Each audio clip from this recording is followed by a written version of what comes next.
Assalamualaikum warahmatullahi wabarakatuh. Masih bersama channel VNR Movie. Kali ini Bang Jo akan nge-review sebuah film yang berjudul. Oke, tanpa banyak sesungut di awal, langsung saja kita masuk ke alur ceritanya.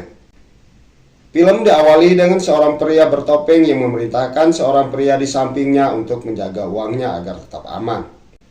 Seorang pria parubaya bernama Adair atau biasa disebut Bos Adair mendatangi sebuah pesta prom. Lalu ia mengajak seorang pria botak yang bernama Jansen pergi ke suatu tempat untuk membicarakan hal penting. Bos Adair dan Jansen sama-sama tahu setelah beberapa waktu terakhir angka penghasilannya tidak bertambah. Mereka juga tahu hal itu terjadi karena hasil dari Jansen mengkhianati Adair. Bos Adair membiarkan Jansen menyimpan seluruh uang yang telah Jansen dapatkan dan diam-diam Jansen ambil. Bos Adair juga tidak akan mengambilnya dari Jansen, tapi imbalannya ia akan membunuh Jansen saat itu juga. What the fuck? Pada malam harinya, penjaga klub malam mengusir seorang pemuda bernama Chen Wilson karena tidak membayar minuman yang sudah ia habiskan. Saat masuk ke dalam apartemennya, ia dikagetkan dengan kehadiran seorang pria bernama Desmond. Saat Chen izin untuk mengambil alkohol, seorang pria berbadan besar mengikuti langkahnya ke dapur.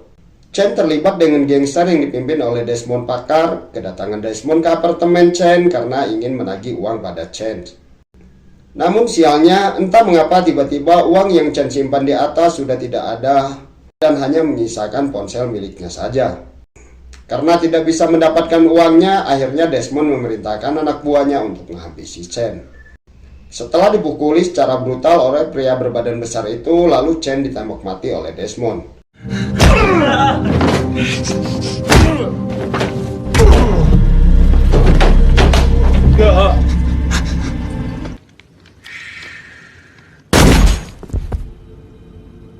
Keesokan harinya, saat detektif polisi bernama Raymond sedang menangkap penjual narkoba, ia mendapatkan telepon yang memintanya agar datang ke lokasi pembunuhan.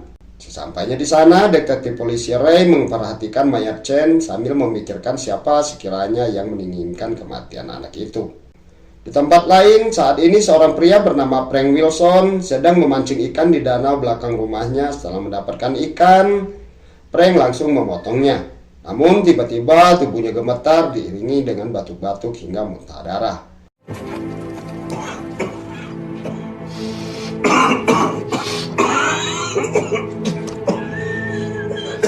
Saat Frank keluar dari rumahnya, ia dikagetkan dengan kedatangan tetangganya yang bernama Swilly. Swilly mendatangi rumah Frank atas keinginan detektif polisi Ray yang ingin menyampaikan kabar buruk pada Frank. Awalnya, Frank berpikir bahwa detektif polisi Ray akan menangkapnya. Tapi ternyata, bahkan berita yang detektif polisi Ray sampaikan jauh lebih buruk dari perkiraannya. Anaknya, Chen Wilson, pergi meninggalkannya seorang diri. Seharusnya anaknya hidup lebih lama daripada orang tuanya. Detektif polisi Ray menjelaskan jika seseorang telah memukul Chen hingga parah, kemudian menembaknya tepat di mulut Chen sampai akhirnya tewas. Detektif polisi Ray belum mendapatkan petunjuk apapun tentang siapa yang sudah membunuh Chen, tapi ia sudah mengatasinya. Frank sudah berusaha menjaga anaknya agar tetap aman hingga ia membawa anaknya pindah ke pedesaan setelah kematian istrinya. Namun, Chen Wilson terlalu keras kepala untuk diberitahu dan memutuskan kembali ke kota sendirian tanpa Frank. Setelah mereka berpisah, mereka tak pernah lagi berbicara satu sama lain selama beberapa tahun. Di sisi lain, Bos Adair mendapatkan informasi dari anak buahnya jika Chen terbunuh saat malam kemarin di mana Chen tidak masuk bekerja. Setelah mengetahui hal itu, Bos Adair memerintahkan anak buahnya untuk menggeledah apartemen milik Chen dan lakukan semua yang perlu dilakukan untuk mengetahui siapa yang telah membunuh Chen. Sementara itu, Frank memutuskan kembali ke kota dan menetap di sana karena ia akan memulai mencari keadilan bagi anaknya.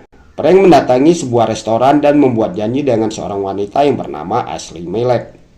Frank akan mencari tahu siapa yang telah membunuh anaknya. Frank juga memastikan jika orang itu akan mendapatkan balasannya. Beberapa saat kemudian, Frank memutuskan untuk menyewa kamar apartemen bekas anaknya. Setelah masuk ke dalam, ia memperhatikan isi di dalam apartemen itu. Kemudian Frank teringat momen di mana saat ia berusaha menahan anaknya agar tidak pergi ke kota, Frank berusaha memberitahu anaknya bahwa kehidupan di kota akan mengubah Chen. Namun Chen tetap kekeh ingin kembali ke kota karena Chen merasa jika tidak ada kehidupan di kampung yang mereka tempati saat itu. Frank mendengar suara ponsel yang diletakkan di atas. Saat dia mengambilnya, ternyata itu adalah ponsel anaknya.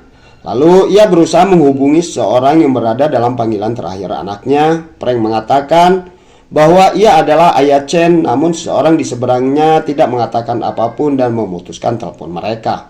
Setelah itu, Frank langsung bergegas pergi ke Casino Bar Club, tempat di mana Chen bekerja. Di sana, Frank bertemu dengan seorang wanita bernama Charlotte. Frank ingin mencari tahu tentang Chen. Semua yang Charlotte tahu tentang anaknya, ia perlu mengetahuinya. Ternyata Chen kecanduan main kartu cukup parah. Chen menghabiskan uang yang bukan miliknya sepanjang waktu. Tapi Charlotte tidak mengetahui dari mana Chen mendapatkan uang itu karena Chen tidak mau cerita apa-apa soal itu. Beberapa hari sebelum kematiannya, bisa dikatakan Chen mulai khawatir karena seorang mulai mengancam Chen. Frank mengatakan bahwa dia melihat di ponsel milik Chen seorang pria bernama Desmond Packard yang ternyata Charlotte sempat melihat Chen bersama pria itu beberapa kali. Setelah selesai berbicara dengan Charlotte, Frank menghampiri bartender sambil memesan vodka. Frank bertanya tentang Desmond Packard pada bartender itu. Menurut bartender, Desmond adalah anak dari pria bernama Augustino Pin Adair. Desmond adalah seorang bajingan yang terlahir dari hasil hubungan gelap Adair. Desmond sering nongkrong di Razor Room setiap Kamis malam, klub di sebelah barat. Lalu bartender itu mengatakan jika Frank Wilson tidak mungkin datang ke sana karena reputasinya sebagai polisi. Meskipun sekarang Frank sudah bukan polisi lagi, tetapi sekali seorang polisi akan tetap menjadi seorang polisi. Di sisi lain, Bos Adair menghampiri anaknya di Razor Room. Daripada menjadi bodoh dan sombong dan berpikir jika Desmond lebih pintar dari orang lain, Bos Adair memohon pada anaknya untuk terakhir kali agar Desmond bertindak benar. Bos Adair sangat prihatin dengan cara Desmond menyingkirkan teman kriminalnya. Frank mendatangi Razor Room dengan menunjukkan identitas polisinya agar diberikan izin untuk masuk ke dalam. Frank berkata jika ia ingin mencari Desmond Packard. Penjaga yang bernama Terence mengantarkan Frank ke tempat di mana Desmond duduk bersama teman-temannya dan beberapa wanita.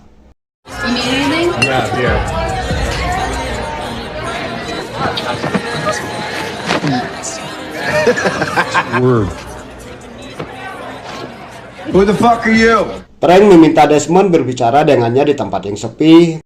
Frank menemukan nama Desmond Packard menjadi panggilan terakhir di ponsel milik Chen. Namun Desmond tidak mengakuinya dan berkata bahwa ia adalah orang yang sangat populer, sehingga semua orang memiliki nomor ponselnya. Desmond memerintahkan agar Frank segera kembali ke kota asalnya, jika tidak ingin terluka atau bahkan terbunuh olehnya, sambil ia menunjukkan pistol yang ada di balik jaketnya. Or even killed.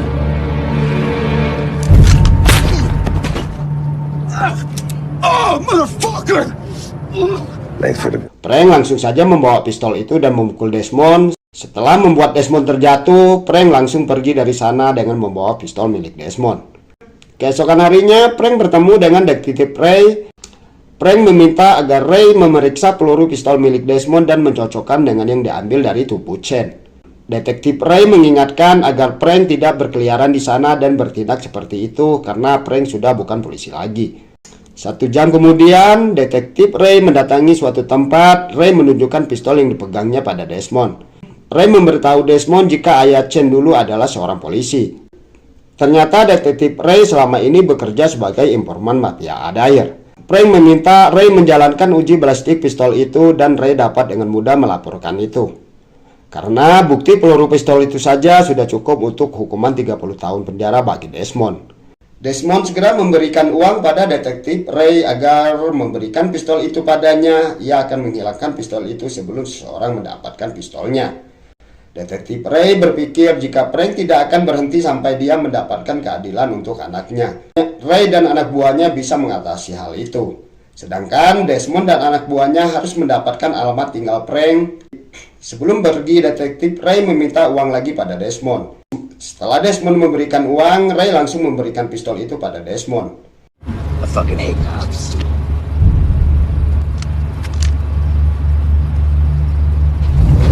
Frank bertemu dengan seorang pria bernama Jing. Jing memberitahu informasi tentang Charlotte. Penari telanjang di bar itu merupakan pacar Chen. Charlotte sering membeli narkoba dengan jumlah banyak menggunakan semua uang Chen yang berhutang pada Desmond. Diam-diam, Frank mengikuti mobil Charlotte dari belakang. Ternyata Charlotte mengunjungi rumah orang tuanya. Frank marah dan menyalahkan Charlotte atas kematian anaknya. Frank berpikir jika anaknya mati dibunuh karena keserakan Charlotte. Charlotte mengaku jika sebenarnya ia ingin meninggalkan kota itu bersama Chen, tetapi Chen tidak mau pergi. Bos Adair tidak senang saat mengetahui jika Desmond yang telah membunuh Chen. Adair mengenal Frank Wilson sangat baik. Frank adalah polisi paling kotor yang pernah Adair kenal, dan Frank adalah polisi paling kotor yang mereka miliki di kepolisian. Sekarang Adair harus mencari cara untuk mengatasi masalah ini untuk menyelamatkan bisnis mafianya, karena Frank memiliki prinsip Frank yang akan mati atau musuhnya yang harus mati. Detektif polisi Ray mengunjungi apartemen Frank. Frank bertanya hasil tentang peluru yang sudah ia berikan. Namun jawaban Ray yang gelagapan dan sedikit lama membuat Frank menjadi curiga.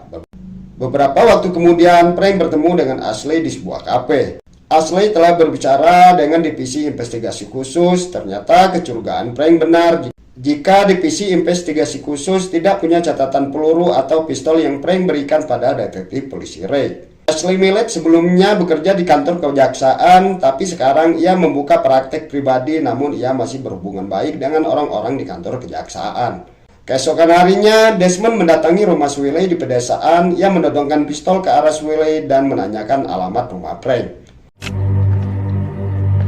Where is Frank Wilson? Tak lama, 4 anak buah Desmond menghampiri rumah Frank, namun mereka tidak menemukan siapa-siapa di dalam rumah itu.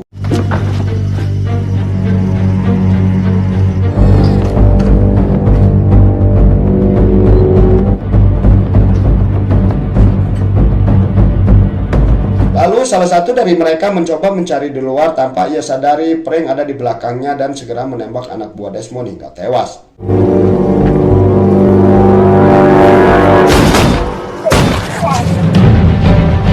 Mendengar suara tembakan membuat 2 orang lainnya bergerak keluar, sementara satu ditembak oleh Desmond dari bawah rumahnya. Oh shit. Pria berbaju hitam berusaha mencari keberadaan Frank di luar. Tanpa menyadari keberadaan Frank di bawah rumahnya, setelah memastikan keadaan, Frank menembak kaki pria itu.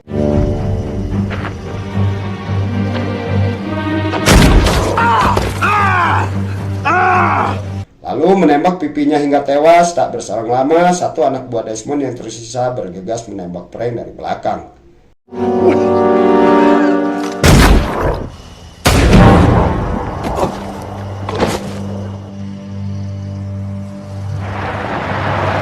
Tak lama Desmond datang menjemput anak buahnya yang tinggal satu, namun ia senang karena menurut anak buahnya itu Frank telah mati karena tembakannya. Swiley dan Ashley menunggu Frank yang tidak sadarkan diri di rumah sakit. Swiley berhasil menyelamatkan Frank dan membawanya ke rumah sakit meskipun saat itu keadaan Frank jauh dari kata baik. Detektif polisi Ray mengunjungi rumah sakit tempat Frank dirawat. Ia mengenalkan dirinya pada Ashley dan juga Swiley yang ada di sana. Detektif polisi Ray bertanggung jawab atas investigasi yang melibatkan anak dari Frank Wilson. Ray bermaksud untuk bertanya sesuatu pada Frank, namun Swiley dengan kesal menjawab jika keadaan Frank tidak sadarkan diri. Swiley mendengar suara tembakan dari rumah Frank sehingga ia segera menghubungi 911 dan membawa Frank ke rumah sakit. Swiley secara terang-terangan memperlihatkan ketidaksukaannya pada detektif itu. Sementara itu, bos Adair mengutuk perilaku Desmond yang telah melukai Frank.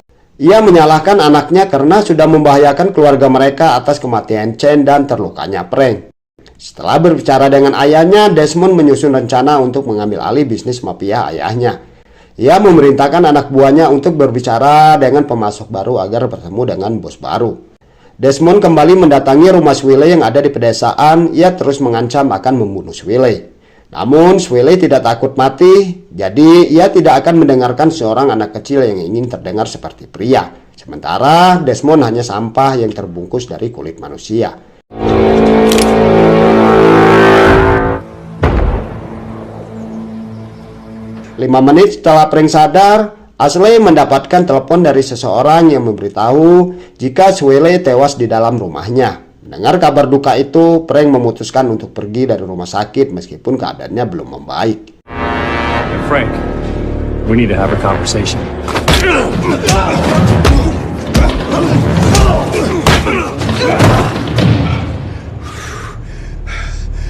Ashley mendapatkan telepon dari detektif polisi Ray yang menginginkan pertemuan dengan Frank dengan alasan ingin memberitahukan hasil balistik yang Frank inginkan. Frank menunjukkan tanda kepolisian milik anak buah Ray yang sempat menghajarnya saat ia pulang dari rumah sakit. Semua akan berakhir malam ini. Detektif polisi Ray, Desmond, dan Adair semua akan jatuh dengan satu atau cara lain. Mereka berdua terlibat perkelahian sebentar sebelum akhirnya Frank menembak mati Ray tepat di perutnya.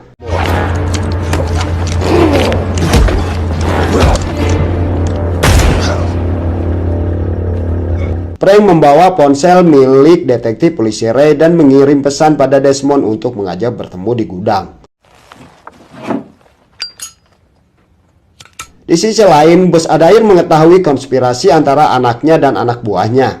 Adair langsung menembak 3 anak buahnya sebagai hukuman karena sudah mengkhianatinya. You don't want to be a gangster? Sementara itu, Desmond sudah sampai di gudang tempatnya membuat janji dengan Ray. Frank langsung membenturkan kepala Desmond ke mobilnya, lalu seorang berhasil menembak Frank hingga mengenai perutnya. Dengan cepat, Frank menembak balik pria itu.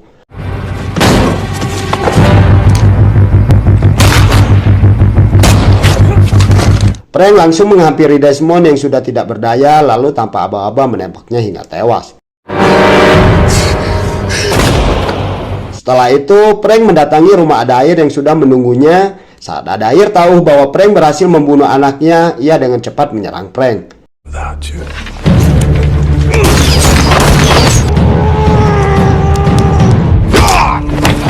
Adair harus membunuh Frank untuk melindungi operasi mafia miliknya karena Frank mengetahui kehidupan gelapnya itu. Adair juga berpikir bahwa dunia akan jadi tempat yang lebih baik jika tidak ada Frank. Dengan keadaan Frank yang lemah dan juga terluka karena anak buah Desmond, membuat Adair dengan mudah mengalahkan Frank. Frank tetap tenang meskipun beberapa saat lagi ia akan mati. Karena sejak ia menginjakan kakinya di rumah Adair, ia sudah melakukan panggilan dengan 911. Frank tersenyum puas mengetahui jika Adair akan dipenjara seumur hidup.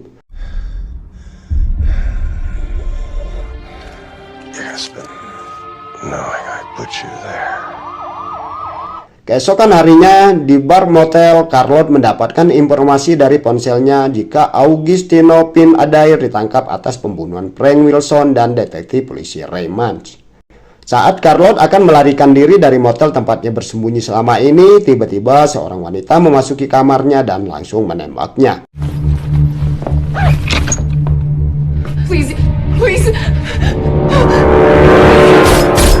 Dan film pun selesai.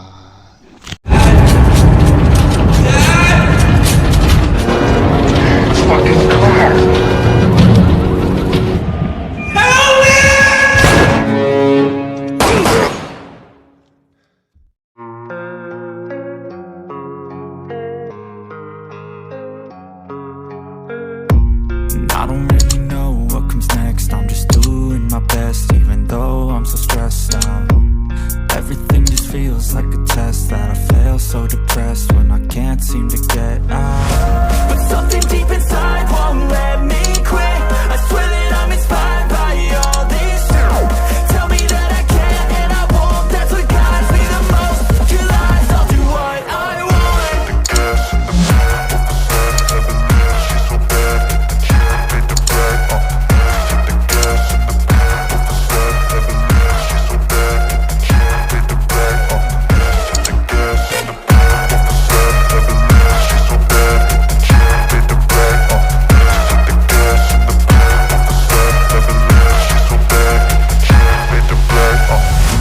I'm inspired by thirst, I'm inspired by worth. I desire your worst, so you can just hide while I work. I ain't tired, you first. I'll write a second, third verse about the lies you go disperse. You never did shit, I know it hurts. But something deep inside won't let me